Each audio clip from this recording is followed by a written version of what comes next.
sevgilim tut ellerimi, başını koy sineme yum gözlerini. Hissedək kalbimizin döyünen sesini, daha xoşbəxt görünək biz bugündən əzizim. Daha xoşbəxt görünək biz bugündən əzizim. Gəl yaxın sevgilim tut əllərimi, başını qoy sinəmə yum gözlərini. Hissedək kalbimizin döyünən səsini, daha xoşbəxt görünək biz bugündən əzizim. Daha xoşbəxt görünək biz bugündən əzizim.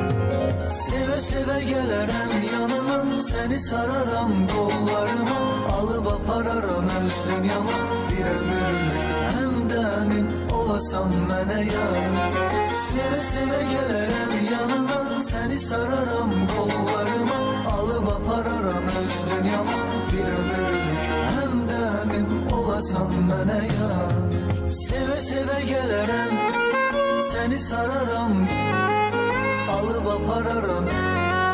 Bir ömürlük həmdəmim olasan mənə yar.